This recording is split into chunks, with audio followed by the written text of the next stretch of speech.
आज हम लोग एक बहुत ही इंटरेस्टिंग एजेंट देखेंगे, the agent of rotational motion. The agent which is responsible for making और breaking the inertia of rotation. कोई बॉडी अगर रोटेट कर रहा है तो उसका रोटेशनल स्पीड या डायरेक्शन को बदलना है, या फिर कोई बॉडी अगर रेस्ट में है उसका रोटेशनल मोशन में लाना है तो क्या चाहिए, that is what is called torque और मूवमेंट ऑफ ए फोर्स। ठीक है, तो पहला टर्म है what is torque. Let us understand torque.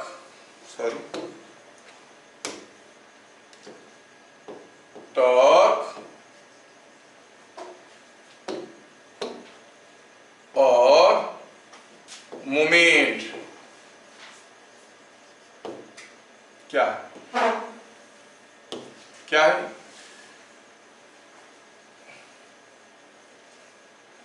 Torque pledge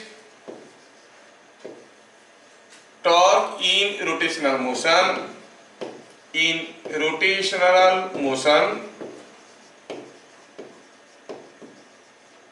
plays a role similar to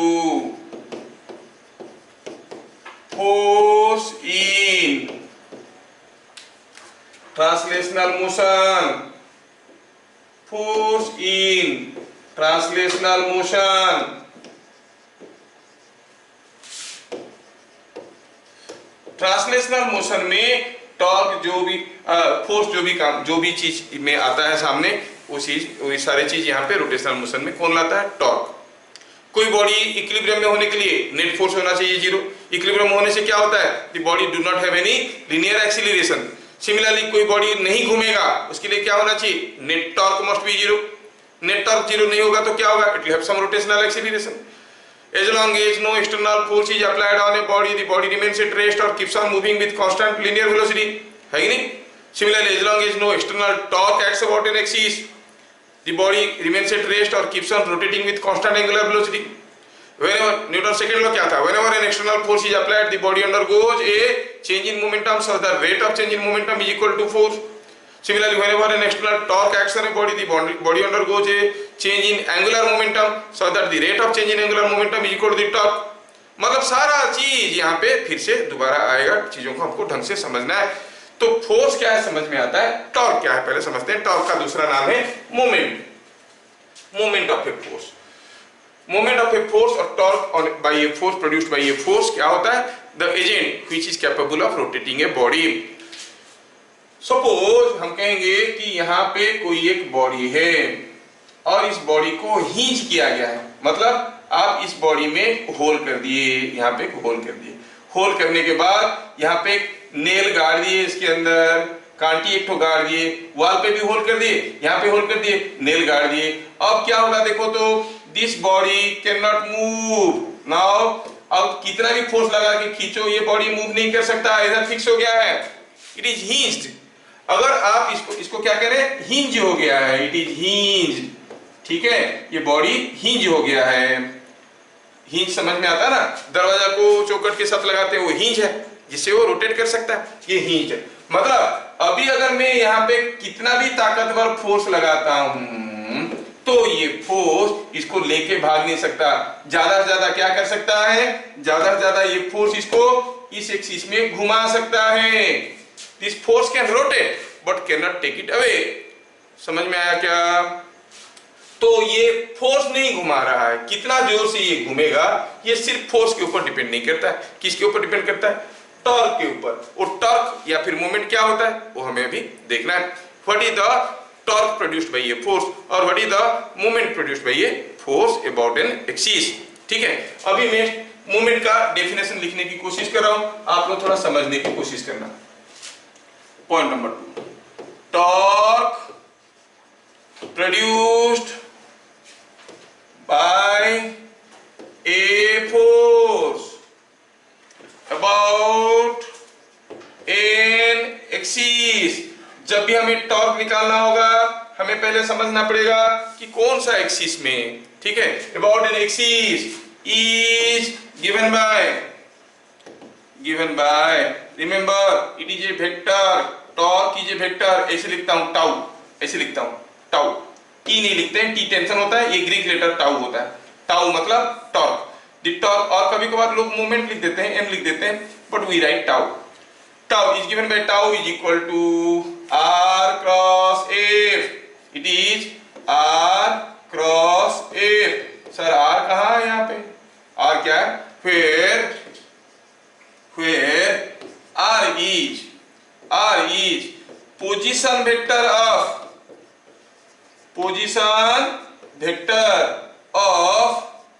point of application, position vector of point of application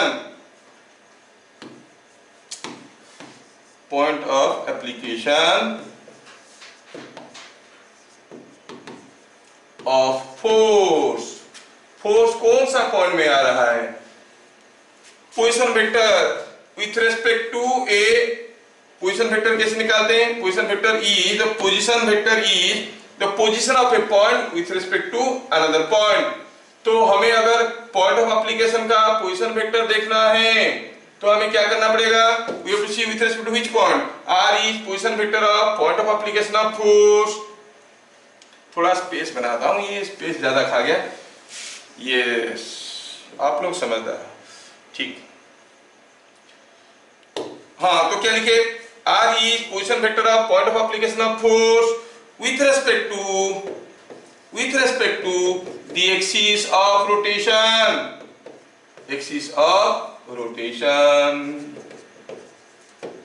ठीक है। अब axis of rotation क्या है मैं नहीं बताऊंगा, मतलब नहीं लिखूंगा, लेकिन आपको समझ में आ जाना चाहिए। जैसे ये पेन अभी मान लो रोटेट कर रहा है, कौन सा एक्सिस है? What is the axis of rotation? ये पेन अभी मैं ऐसे घुमा रहा हूं, what is the axis of rotation? Remember, axis of rotation is an imaginary line perpendicular to the plane of rotation passing through a point which is not moving. सोचो, ये pen जब ऐसे ऐसे घूम रहा है, ये कौन सा प्लेन में घूम रहा है? हॉरिजॉन्टल प्लेन में घूम रहा है। तो एक्सिस ऑफ रोटेशन क्या हुआ? An imaginary line perpendicular to the horizontal plane means a vertical line. कौन सा पॉइंट से जाता हुआ? वो पॉइंट से जो पॉइंट मूव नहीं कर रहा है। सोचो, ये पेन को अगर मैं ऐसे पकड़ के ऐसे घुमा रहा हूं तो कौन सा पॉइंट मूव नहीं कर रहा है? ये वाला point. So this is the axis. तो जब भी कोई बॉडी घूम रहा होगा, आपको ध्यान से देखना पड़ेगा उसका प्लेन ऑफ रोटेशन को परपेंडिकुलर करके एक इमेजिनरी एक्सिस जो कि उस पॉइंट से जा रहा होगा जो पॉइंट मूव नहीं कर रहा है। समझ में आ रहा क्या? So axis of rotation is an imaginary line perpendicular to the plane of rotation passing through a point which is not moving.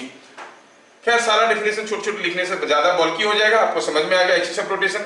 क्योंकि कोई भी चीज जब घूम रहा होगा ना, उसका एक्सिस ऑफ रोटेशन आपको जानना बहुत जरूरी है, क्योंकि एक्सिस ऑफ रोटेशन पता चलेगा तभी मोमेंट ऑफ इनर्शिया निकालोगे।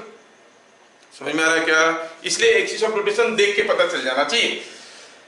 सो क्या देखे हम? Torque produced by a force about an axis is given by tau vector is equal to R cross F.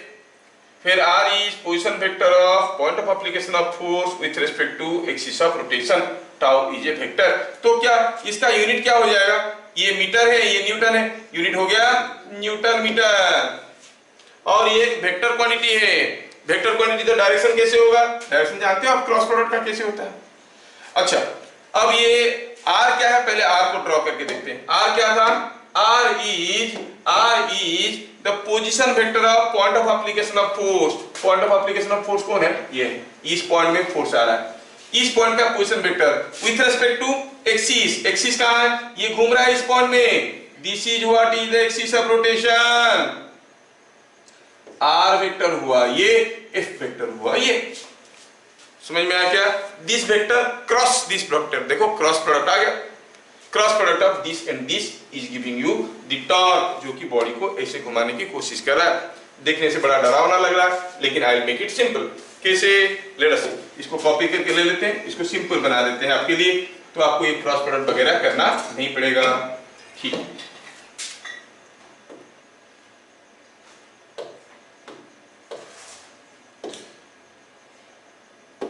तो हमें अब समझ में आ गया कि जो हमारा टॉर्क है, that torque is the cross product of r and f। अच्छा ठीक है, आप जानते हो कि if a and b are two vectors, a cross b क्या होता है? If A and B are two vectors, A cross B is equal to AB sin theta, where the theta is the angle between A and B. तो यहाँ पर R है ये, F है ये, इन दोनों के बीच में एंगल क्या है? तो एंगल देखने के लिए मुझे R और F के बीच में एंगल देखना पड़ेगा। R ऐसा है, F ऐसा है, तो यहाँ पे थीटा कौन सा एंगल हुआ? ये एंगल हुआ थीटा। अच्छा, तो हम क्या कहेंगे? Magnitude of torque is nothing but F R sin theta. Theta क्या है? Angle between R and F। अच्छा, थोड़ा और ढंग से देखते हैं। Let me extend this point. कौन सा पॉइंट? फोर्स का डायरेक्शन को मैं एक्सटेंड करने की कोशिश कर रहा हूं। I am trying to extend the force. ये force is acting along this line. देखो, फोर्स इस लाइन में एक्ट कर रहा है। The force is acting along this line, R is along this line। ये एंगल अगर थीटा है तो, ये एंगल अगर थीटा है तो आप कह सकते हो कि ये एंगल भी थीटा ही तो है ना? ये एंगल भी theta he. Let me draw a perpendicular. यहां से मैं कोई एक परपेंडिकुलर ड्रॉ करता हूं। यहाँ पे I draw a perpendicular here. This angle is 90 degree, and I call this length as L। आप अगर ये ट्रायंगल को देखोगे, ये ट्रायंगल को देखोगे, ये ट्रायंगल में ये है L और ये लेंथ कितना है? This length is R। कौन सा लेंथ R है? ये लेंथ R है। This length is R। ये लेंथ R है, R का मैग्नीट्यूड, ये L है, और ये थीटा है तो ये हो गया बेस, ये परपेंडिकुलर है, हाइपोटेन्यूज। L बाई R क्या होगा? Sine theta. So L is equal to R sine theta. तो आप L को क्या लिख सकते हो? You can call it R sine theta. तो क्या लिखेंगे? हमारा जो टॉर्क का फॉर्मूला आसान हो गया। Magnitude of torque is also given by F। R sin theta की जगह L लिख दिए। F into L is the torque. कितना सिंपल हो गया formula. Where what is L? Where L is perpendicular distance of line of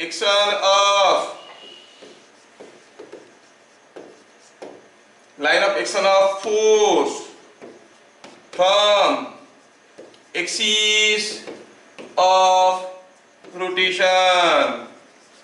तो आपको torque निकालना है ना, तो point of application of force को भूल जाओ, फोर्स का लाइन ऑफ एक्शन को एक्सटेंड करो। देखो उस लाइन का डिस्टेंस एक्सिस से कितना है? एक्सिस से डिस्टेंस L हुआ तो टॉर्क हो गया F into L। समझ में आया क्या? कोई भी फोर्स का किसी भी एक्सिस में टॉर्क निकालने के लिए, मैग्नीट्यूड जानने के लिए आपको F into L करना है। फिर L is perpendicular distance of line of action of force from the axis. हाँ, ये चीज समझ में आया। चलो, जैसे ये चीज हमें समझ में आया, आई गो फॉर पॉइंट नंबर 2 हो गया।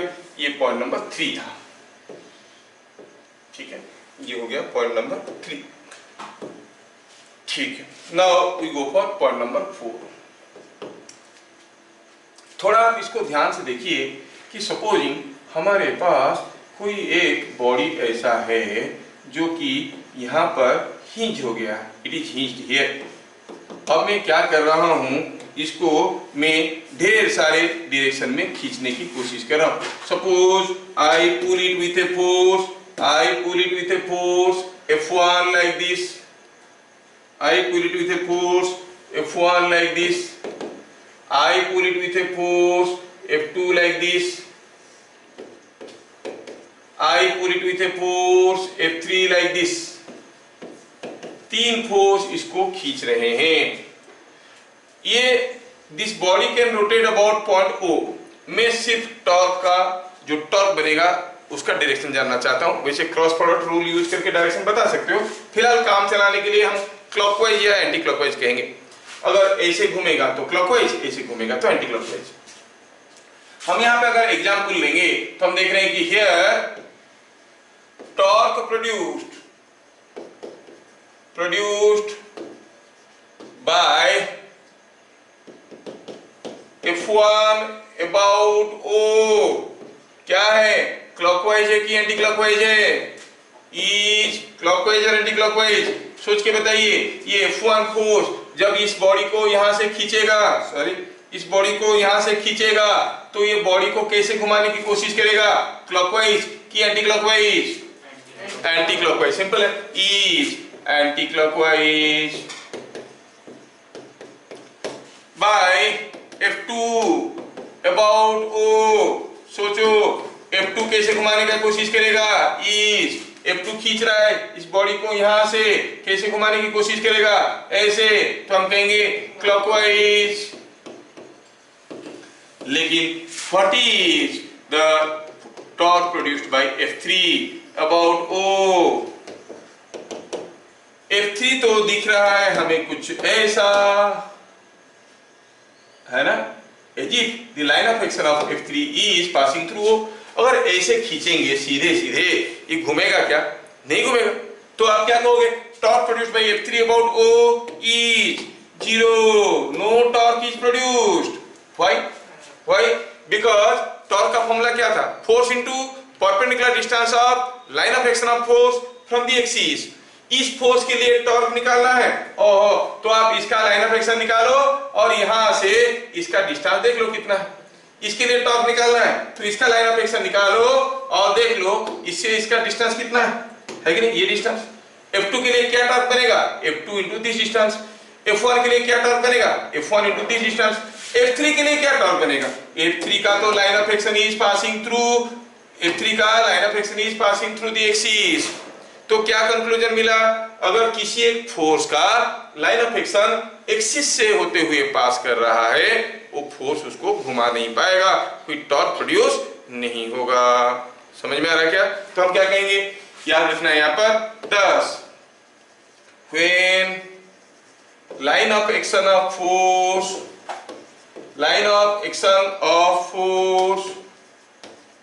passes through the axis,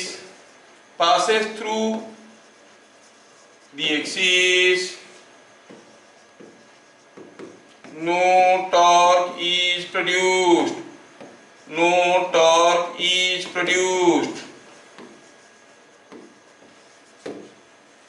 समझ में आया क्या, समझ में आया। तो चलिए देखते हैं कि आपको कितना समझ में आया। Just for sake of example मैं आपको एक क्वेश्चन देना चाहता हूं। सपोज हम कहेंगे ये कोई एक स्फीयर यहां पे रखा है, just think here is a sphere is kept on a smooth plane, here is another sphere kept on a rough plane, mu is not 0। दोनों स्फीयर को हम पुश करने लगे, कैसे, ऐसे, कोई फोर्स F लगा के यहां पर भी अलोंग द सेंटर पुश करने लगे। हमें पूछा गया है कि ये स्फीयर का मास m है, ये स्फीयर का मास m है, ठीक है। पूछा गया है कि बताओ in above cases, in which case, ये केस 1 है, ये case 2, in which case the body rotates and in which direction it rotates, कौन सा डायरेक्शन में रोटेट कर रहा है, कौन सा केस में रोटेट कर रहा है। आप बॉडी को पुश कर रहे हो, ये एक स्मूथ प्लेन है, म्यू 0 है, ये केस 2 में म्यू 0 नहीं है। क्या पहला केस में जब हम पुश करेंगे ये बॉडी सीधा चलेगा कि घूमेगा, सीधा चलेगा। क्यों सीधा चलेगा, क्यों नहीं घूमेगा, घूमने वाली कोई टॉर्क होना चाहिए। घूमने का मतलब क्या हुआ, घूमने का मतलब इस पॉइंट से घूमना चाहिए, मतलब इस पॉइंट में कोई टॉर्क होगा तभी तो घूमेगा। चलो देखते हैं इसके ऊपर क्या क्या फोर्स आ रहे हैं। एक तो फोर्स आप दे रखे हो, दूसरा इसका वेट है ना, तीसरा इसके ऊपर एक नॉर्मल रिएक्शन होगा, है कि नहीं। अच्छा, ये वेट और नॉर्मल रिएक्शन और फोर्स, ये तीनों में से कौन सा फोर्स इस एक्सिस में टॉर्क बना रहा है, कोई नहीं बना रहा है। अरे their line of actions are passing through this point। F के लिए टॉर्क बनेगा क्या, नहीं। when the line of action of a force passes through the axis no torque is produced। Force का लाइन ऑफ एक्शन ऐसा है ना, इस लाइन में एक्ट कर रहा है, लाइन ऑफ एक्शन मतलब कौन सा लाइन में एक्ट कर रहा है। फोर्स का line of action is passing through centre, will the force produce a torque, no. Weight is also passing through the center. It will also not produce any torque. Normal reaction, this will also not produce the torque. तो तीनों में से कोई भी torque नहीं बना रहा है। पहला केस में घूमेगा क्या? जीरो। तो आप कहोगे torque produce by all this forces is zero. Second case में भी ये सारे फोर्सेस, एक वेट तो है और एक नॉर्मल रिएक्शन तो है, और इसके अलावा जैसे आप इसको फिसलाने की कोशिश करोगे एक फ्रिक्शनल फोर्स आएगा। किधर को आएगा? आगे की तरफ कि पीछे की तरफ? पीछे की तरफ आएगा। तो फ्रिक्शनल फोर्स आ जाएगा ऐसे। क्या अब कोई टॉर्क बनने वाला है अबाउट पॉइंट ओ? एफ के चलते, वेट के चलते, एन के चलते तो कोई टॉर्क नहीं हुआ। अभी अगर टॉर्क होगा तो किसके लिए होगा? फ्रिक्शनल फोर्स के चलते होगा ना। तो फ्रिक्शनल फोर्स के चलते सेंटर में जो टॉर्क बनेगा वो क्लॉकवाइज बनेगा कि एंटी क्लॉकवाइज बनेगा? सोचो, ये है फोर्स, ये है बॉडी, ये है फोर्स। इस पॉइंट में कैसा टॉर्क बनाएगा? ऐसे घुमाएगा, है कि नहीं? This force will try to rotate it like this. That means this body will rotate in clockwise sense. Move तो करेगा, स्लाइड करेगा, लेकिन घूमेगा कैसे? ऐसे क्लॉकवाइज। तो आप कहोगे आंसर हुआ सेकेंड केस। और कैसा घूमेगा? क्लॉकवाइज। क्यों घूमेगा? Due to frictional force. समझ में आ रहा है क्या? है ना? अच्छा, अगला क्वेश्चन आपको समझ में आ रहा है प्रूफ करने के लिए। ये कोई एक इंक्लाइन प्लेन है, यहां पे कोई एक स्फीयर को छोड़ दिया गया। ये स्फीयर है, ये म्यू दिया है, स्मूथ इंक्लाइन प्लेन है, ये एक स्मूथ इंक्लाइन प्लेन है। तो क्या क्वेश्चन दिया है? The sphere was released on a smooth incline. The sphere was released on a smooth incline. Find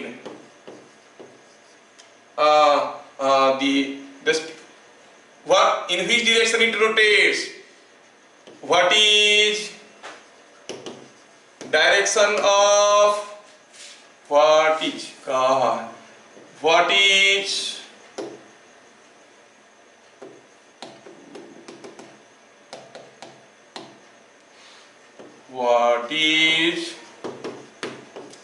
direction of rotation of sphere? Sphere कौन सा डायरेक्शन में रोटेट करेगा? क्या बता सकते हो? जैसे छोड़ देंगे, ये आएगा, यहां से छोड़ दिए, ये एंटी क्लॉकवाइज घूमते घूमते नीचे आएगा कि एंटी क्लॉकवाइज घूमते घूमते नीचे आएगा? सोच के बताइए क्या होगा। पहले सोचो, ये घूमेगा कि नहीं घूमेगा? अगर घूमेगा तो फिर कैसे घूमेगा? कौन सा फोर्स है? क्योंकि घुमाने के लिए एक टॉर्क की जरूरत है। टॉर्क के लिए एक फोर्स चाहिए जो कि जिसका लाइन ऑफ एक्शन सेंटर से पास नहीं कर रहा होगा। Let us go for the free body diagram and see what are the different forces acting on it. एक तो हुआ उसका वेट। क्या वेट इसको घुमा पाएगा about centre? No. Why? Because the line of action is passing through.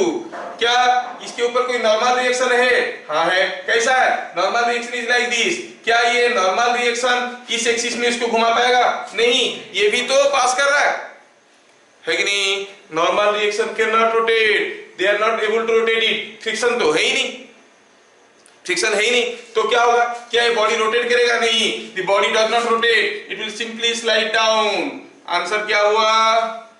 The ball slides down without rotation, down without rotation. The ball slides down without rotation. वो पूछेंगे किसी एक इंक्लाइन प्लेन पे किसी एक स्फीयर को छोड़ दोगे तो रोल करेगा कब? घूमते घूमते आएगा कब? जब plane is smooth, plane is rough और एनीथिंग। कब घूमते घूमते आएगा? Only when it is rough. Rough होगा तो फ्रिक्शनल फोर्स होगा ऐसे, फ्रिक्शनल फोर्स पीछे की तरफ होगा क्योंकि फिसलने की कोशिश करे, और ऐसा एक फ्रिक्शनल फोर्स इसको ऐसे ऐसे घुमाएगा तो ऐसे ऐसे घूमते घूमते ये नीचे आएगा। Are you able to imagine the things? हाँ, कोई इंक्लाइन प्लेन पे कोई बॉडी, कोई स्फेरिकल बॉडी रोल कब करता है? Only when the surface is rough. अगर स्मूथ रहेगा तो ये रोल नहीं करेगा। समझ में आया? So you are able to guess certain things. तो मोमेंट चीज ही ऐसा है कि जैसे आप जानते हो कि आप बहुत बड़े ताकतवर हो, लेकिन कहीं पे मान लो कि छोटा सा स्क्रू ऐसे लगा है, छोटा सा, मान लो कि इसका diameter is something like 2 millimetre. इसको खोलना मुश्किल हो जाता है, क्यों? आपके पास इतना ताकत, इतना छोटा सा स्क्रू को खोल नहीं पाए हो। होता क्या है, जब खोलने की कोशिश करते हो you apply forces like this. Force काफी तगड़ा है, लेकिन distance of force from the axis is very small, so you produce a very small torque. घुमाने के लिए टॉर्क चाहिए, फोर्स नहीं। चाहे छोटा सा फोर्स होने से भी चलेगा, दूर से अगर हम लगा सकते हैं तो हो जाएगा। तो लोग क्या करते हैं, इसको खोलने के लिए यहाँ पर एक लिवर जैसे लगाते हैं और फोर्स यहाँ पे लगाते हैं। छोटा सा फोर्स, इतना ज्यादा डिस्टेंस, बहुत ज्यादा टॉर्क, आसानी से खुल जाता है। खुलता है ना स्पानर लगा के कोई चीज को खोलने के लिए, है ना? स्क्रू ड्राइवर से खोलो तो नहीं खुलता है, लेकिन स्पानर लगा के खोलो आसानी से खुल जाता है। क्योंकि स्पानर लगा के जब खोलते हैं तो पता चला कि दूर पे फोर्स लगता है और बहुत ज्यादा टॉर्क बनता है कि नहीं? इसको मोड़ के खोल देते हैं, जबकि स्क्रू ड्राइवर से खोलना मुश्किल था। स्क्रू ड्राइवर का थिकनेस कम रहता है, और स्क्रू ड्राइवर आप यूज कर रहे हो खोलने के लिए, वो भी अगर मोटा होगा तो खोलने में और आसान होगा, पतला होगा तो खोलने में और भी डिफिकल्ट होगा, क्योंकि the force you are applying is producing less torque. समझ में आ रहा ना? तो ये चीज आपको समझ में आना बहुत जरूरी है। तो what is force, what is torque, इन दोनों का डिफरेंस आपको समझ में आना चाहिए। कोई भी बॉडी रेस्ट में है तो घुमाने के लिए what you need is not a force, you need a torque. और टॉर्क क्या हुआ? It is the product of force and perpendicular distance of line of action of force from axis of rotation. समझ में आ गया सबको? फिर मिलेंगे अगले क्लास, तब तक के लिए जय हिंद।